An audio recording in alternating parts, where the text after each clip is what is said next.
ఆపదామపహర్తారం దాతారం సర్వసంపదాం లోకాభిరామం శ్రీరామం భూయో భూయో నమామ్యహం.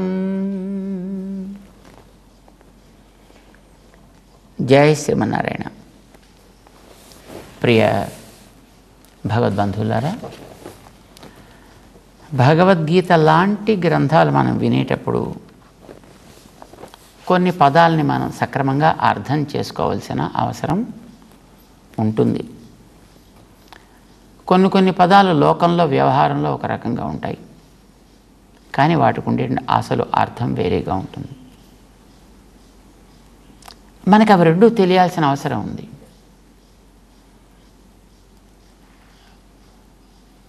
కార్డ్లెస్ పదం మనందరికీ తెలుసు. కార్డ్లెస్, దీనికి మన హిందీ భాషలో మాట్లాడేటువంటి వాళ్ళు వితంతు అని పేరు పెట్టారండి.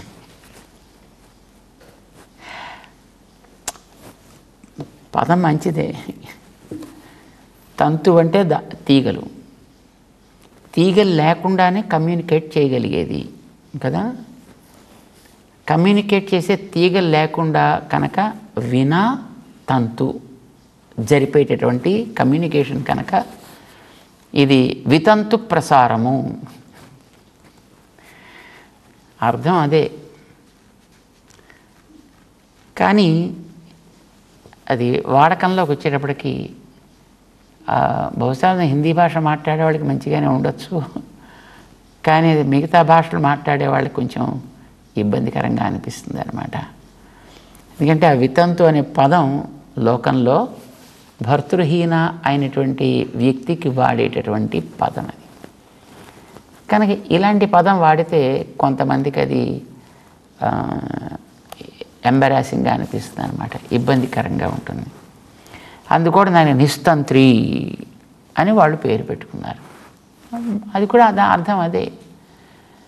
అంటే ఏదైనా ఒక పదాన్ని మనం వాడేటప్పుడు ఆ పదం ఎవరికి ఇబ్బందికరం కాకుండా, ఎవరికి ప్రమాదకరం కాకుండా ఉండేట్టుగా చూసి సదంగా వాడుకోవాలి. కానీ ఒకవేళ అలా కాకపోయినప్పటికీ కూడా అది ఏ ప్రకరణంలో ఎలా వాడుతున్నారో తెలుసుకుని కనుక మనం దాన్ని వాడుకోగలిగితే మనకి ఇబ్బంది ఉండదు. ఇలాంటి వాటిని గురించి మనం గతంలో చాలాసార్లు మాట్లాడుకున్నాం. సన్యాసము అనే పదం కూడా ఇట్లాంటి వాటిలో ఒకటి. సాధారణంగా సన్యాసము అనేది వాడికి ఉండేటటువంటి బంధాలని వాడు వదులుకుని వాడు విరాగి అయి ఏదో కాషాయాది ధారణ చేసి సంచరించేవాడో సంచరించకుండానో జీవితాన్ని ఒక పద్ధతిలో గడుపుకునేటువంటి ఒక వ్యక్తికి కూర్చున్నటువంటి నామం అది సన్యాసి. ఏదో సన్యాసిని అది కొంచెం విపరీతంగా ఉంటే సన్యాసి అవుతుందన్నమాట. అది వికృతమైతే సన్యాసి, అది సవ్యంగా సాగితే సన్యాసి. ఈ పదం అనేది మనకి అక్కడక్కడ భగవద్గీతలో కూడా వినిపిస్తుంది. కానీ భగవద్గీతలో ఈ కాషాయం కట్టుకున్న వాళ్ళ గురించినటువంటి ప్రస్తావన ఎక్కడా ఉండదు, కానీ పదం అయితే ఉంటుంది.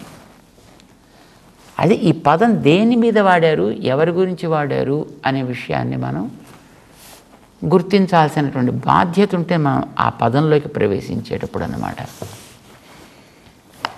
ఇది తెలియనటువంటి కొందరు దానికి ఆ సన్యాసి అనే పదం వచ్చినప్పుడు సన్యాసాశ్రమంలో ఉండే వ్యక్తుల గురించి వాడిన పదంగా భావించి వ్యాఖ్యానాలు చేసిన వాళ్ళు ఉన్నారు.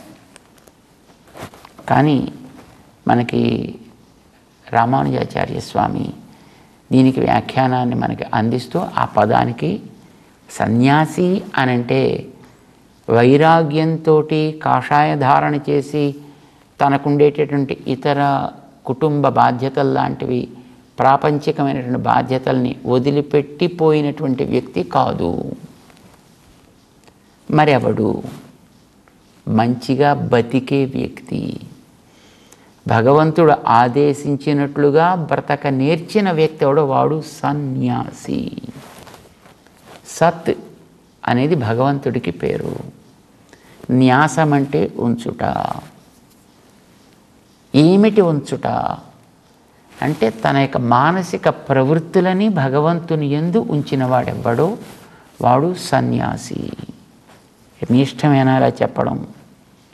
అది వాడుకలో అలా ఉంటే ఇలా మీరే ఎందుకు చెప్పడం అని నిజానికి అడగాల్సిన అవసరం లేదు. ఎందుకంటే దాంట్లోనే ఆయనే చెప్పుకున్నాడు, ఇలా నేను ఈ పదాన్ని వాడుతున్నానయా. మనకి గతంలో గడిచిన అధ్యాయాల్లో మయి సన్యస్య సర్వాణి కర్మాణి చెప్పాడు ఆయన.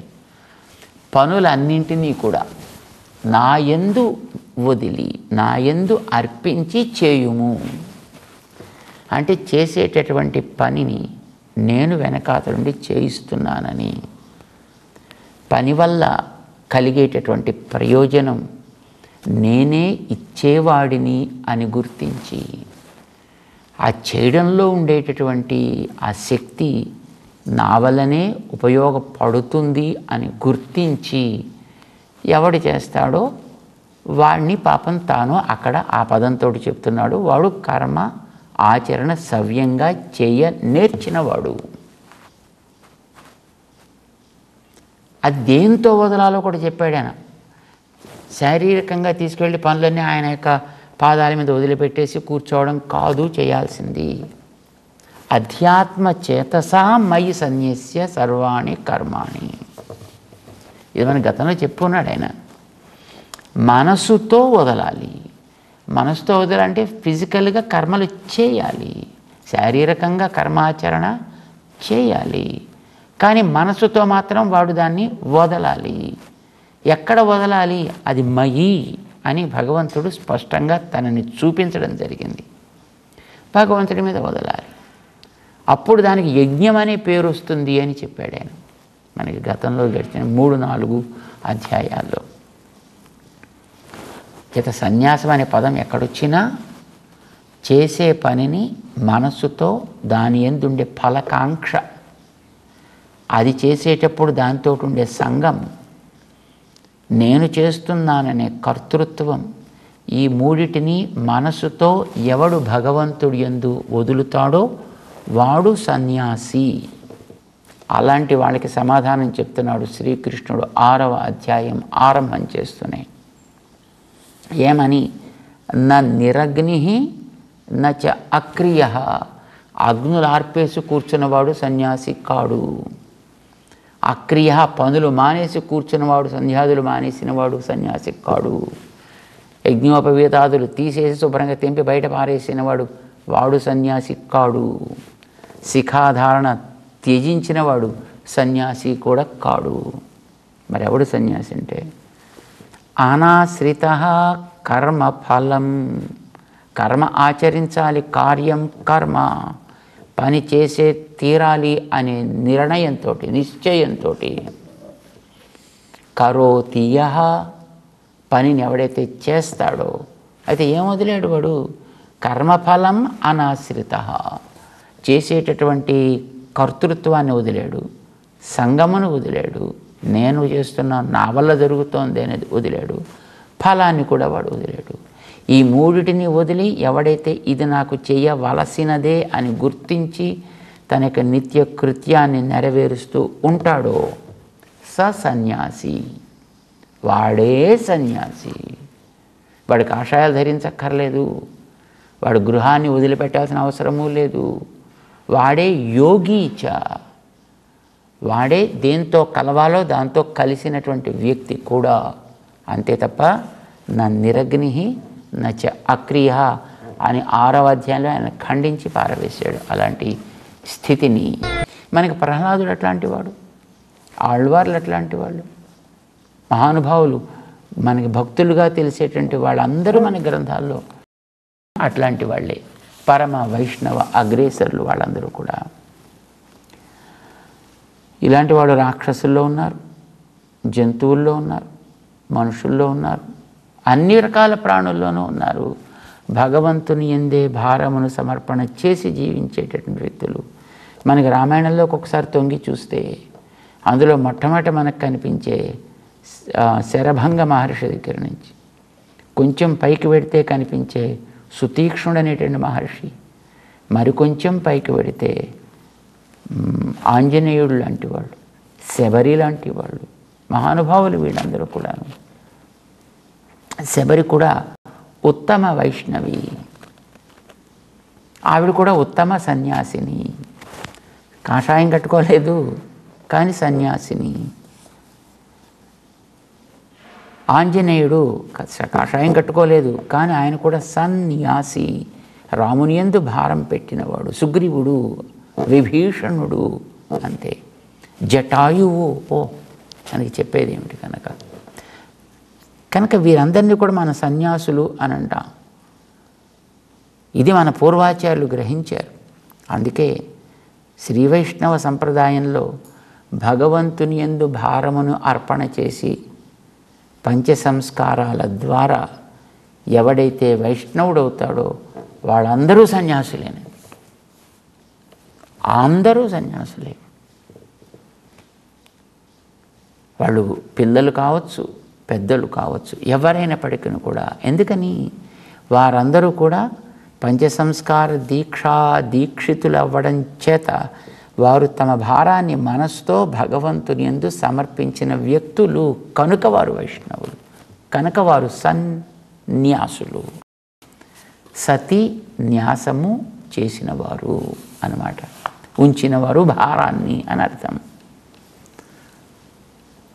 5వ అధ్యాయంలో శ్రీకృష్ణుడు అర్జునుడికి చెబుతున్నాడు 3వ శ్లోకంలో, జ్ఞేయః సనిత్య సన్యాసీ యో నద్వేష్టి నకాంక్షతి నిర్ద్వంద్వో హి మహాబాహో సుఖం బంధాత్ ప్రముచ్యతే.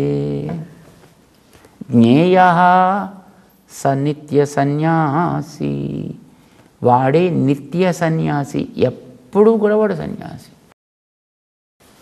మరో రకంగా కూడా చెప్పచ్చు, నిత్యమైన తత్వమును సత్ అని గుర్తించి దాని యందు న్యాసము చేసినవాడు.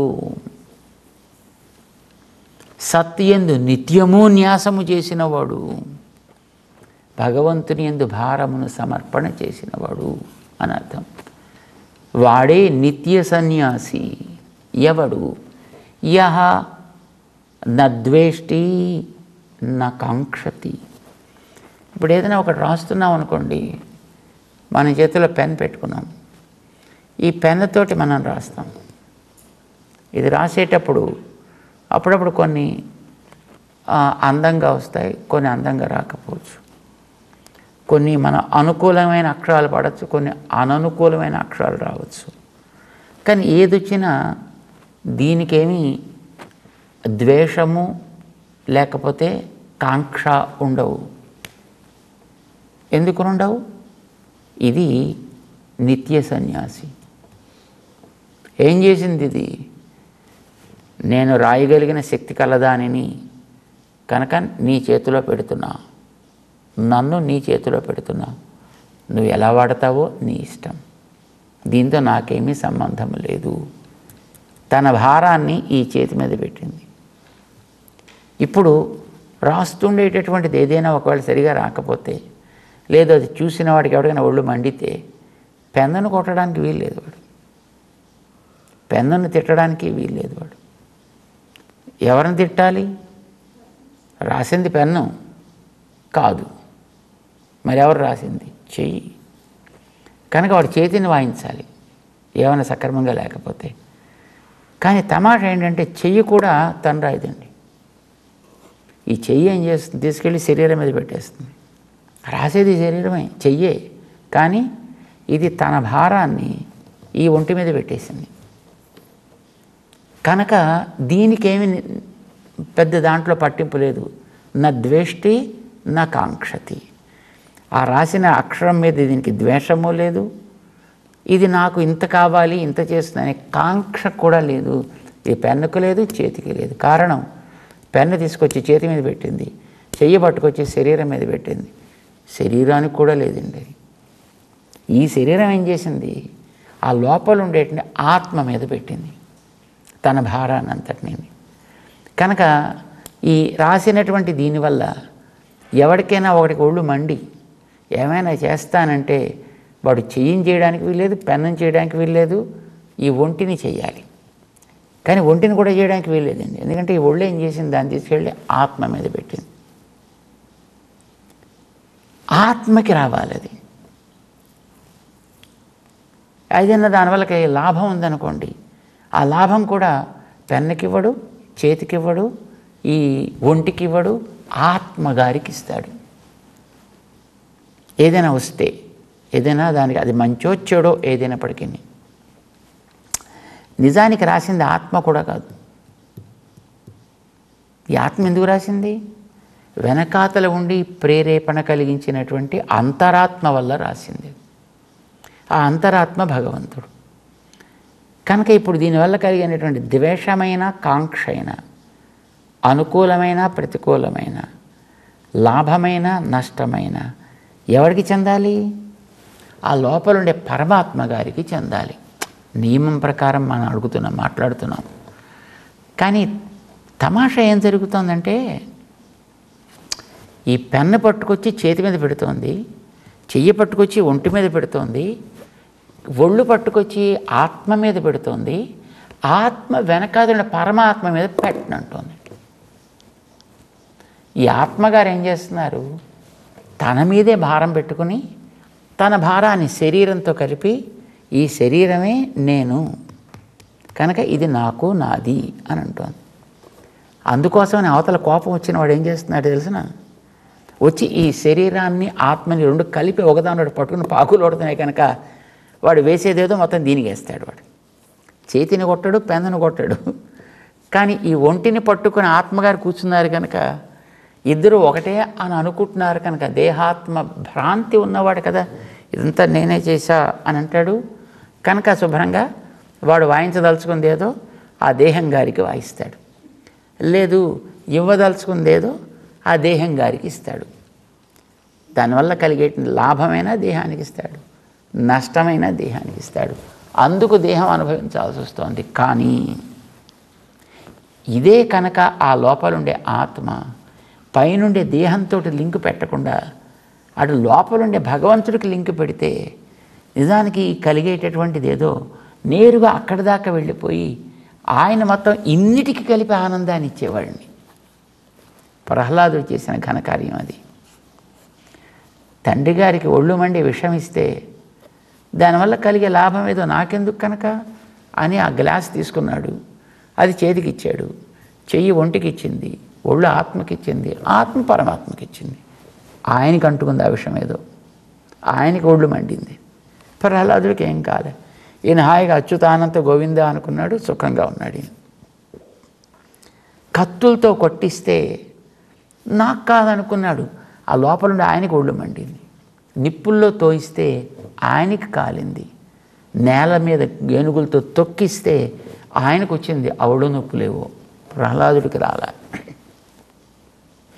మండింది ఆయనకి కనుకనే చూడాలి అని వాడు ప్రయత్నం చేసినప్పుడు హిరణ్యకశిపు ఆయన గారు బయటకు వచ్చాడు. ఆయన ప్రహ్లాదుడు ఏమీ చేయలే. ప్రహ్లాదుడు నమస్కారం పెడుతూ నిలబడ్డాడంతే. అక్కడ వచ్చినవాడు ఆయన వచ్చాడు, అవతల వాడికి చేయాల్సిన బహుమానం ఏదో ఆయనే ఇచ్చాడు తప్ప ప్రహ్లాదుడు దాంట్లో కేవలం సాక్షిభూతంగా మిగిలిపోయాడు. ఆయన ఈ జీవుడికి కూడా అంతే. వీడు కూడా ప్రహ్లాదుడు నిత్య సన్యాసి, భగవంతునిందు నిత్యము తన యొక్క భారాన్ని న్యాసము చేసి ఉన్నాడు. ఆయన గజేంద్రుడు కూడా చివరి సమయంలో నిత్య సన్యాసి కాగలేడు. నీవే తప్పని తప్పరం వేరుగా అన్నాడండి. ఆయన అన్నాడు కనుక అప్పుడు ఆయన వచ్చి అవరోధాలు తొలగించుకున్నాడు, ఆనందాన్ని తానే ఇచ్చుకున్నాడు. ఆయన చరిత్రలో అలాంటి వాడు నిలిచిపోయారు. మరి మనకి ఈ మధ్యలో వచ్చేవాళ్ళతో ఎందుకు నిలవకపోతున్నారు అంటే ఆయన మీద భారం పెట్టట్లా. మిగతా ఉండేటిని దేహంలో వచ్చి వాళ్ళ దాకా వస్తున్నాయి, కానీ వాళ్ళు దాన్ని అటు లోపలికి పంపించాల్సింది మానేసి ఇటు పక్కన శరీరం గారితో ముడి వేసేసుకుని ఇది మేమిద్దరమే షేర్ చేసుకుంటామంటున్నారు తప్ప లోపల వాడికి ఇవ్వాల్సినటువంటి అసలు చెందాల్సిన విధానంలో చెందనివ్వటం లేదు. అందుకోసం వీళ్ళు అనుభవించాల్సి వస్తుంది. ఎవరికైనా అంతే. కృష్ణుడు చెప్తున్నాడు, జ్ఞేయ సనిత్య సన్యాసి, వాడు నిత్యము భగవంతునియందు భారం అర్పించిన వాడు అవుతాడు. ఎవడు? యో నద్వేష్టి న కాంక్షతి, పెన్నుకి ద్వేష కాంక్ష రెండు లేవు. నాకు వద్దు అని లేదు, నాకు కావాలని లేదు. రాయిస్తే హాయిగా రాస్తుంది. చేతికి కావాలని లేదు, వద్దని లేదు, హాయిగా రాస్తుంది. కనుక దీనికి ద్వేషము కాంక్ష రెండూ లేవు, నీకుంటాయి. కనుక ఒళ్ళు మండితే నువ్వు కొడతావు వాడిని, అదే దీంతో కొట్టిస్తావు. నువ్వు కొట్టిస్తే కొడుతుంది, నువ్వు దానికి ఆలింగనం చేసుకుంటే చేసుకుంటుంది. దానికి రెండిటితోటి సంబంధం లేదు. ఎవడైతే భగవంతుని యందు భారాన్ని అర్పించి ఉంటాడో వాడికి ఆ జరిగేటటువంటి ప్రక్రియలో ద్వేష కాంక్షలు ఉండవు. అందుకోసమనే వాడు నిర్ద్వంద్వ కాగలుగుతాడు. ద్వంద్వములు, కామక్రోధములు, శోక మోహములు, క్షుత్ పిపాసలు వాడికేముండవు. వాడికి ఎందుకంటే వాడు వెనకాతల దానికి భారాన్ని ఇచ్చేసాడు. వాడు ఆ కనెక్షన్ ఏదో వెనకాతల వాడికి ఇచ్చేసాడు. వీడి లోపల ఉండేటువంటి పెన్ను లోపల ఇంక్ అయిపోయింది అనుకోండి, దానికేం సంబంధం లేదు, నీకు అప్పగించాం కనుక. అప్పుడు నువ్వు ఆ రీఫిల్ తీసి బారేసి కొత్త రీఫిల్ పెట్టుకుంటావా, దీన్ని పక్కన బారేసి కొత్త పెన్ తీసుకుంటావా, దట్ ఈస్ యువర్ చాయిస్. దీనికి నిర్ద్వంద్వము, ఇది కావాలని లేదు, ఇది వద్దని లేదు, దీని ఎందు ఇష్టము లేదు, దీని అయిష్టము లేదు, దీనివల్ల శోకము లేదు, దానికి మోహము లేదు. నిర్ద్వంద్వో హి మహాబాహో, అప్పుడు వీడికి ఏ రకమైనటువంటి బంధము ఏర్పడదు. సుఖం బంధాత్ ప్రముచ్యతే, వీడు కర్మలు ఆచరిస్తున్నా వీడికి ఏ రకమైన బంధము ఏర్పడదు కాదా. చేత ఇది గుర్తించవా? ఇందాక చెప్పాను నీకు, జ్ఞానము కర్మ, ఈ రెంట్లో కర్మ ఆచరణ అనేటటువంటిది సుగమమైన మార్గము, సులభమైన మార్గము, శ్రమ రహితమైనటువంటి మార్గము. అంతేకాదు బంధాతు సుఖం ప్రముచ్యతే, ఇదివరకు ఉండే బంధాల్లోంచి కూడా వీడు హాయిగా విడివట్టానికి అవకాశం కలిగిస్తుంది ఇప్పుడు వీడు ఆచరించేటువంటి కర్మ ఆచరణ. కనుక ఇది శ్రేయస్కరం సుమా అని 5వ అధ్యాయ 3వ శ్లోకంతో చేయాల్సినటువంటి ఉపదేశాన్ని స్పష్టంగా అర్జునుడికి చెప్పడం ప్రారంభం చేశాడు కృష్ణుడు. తెలుసుకుందాం. జై శ్రీమన్నారాయణ.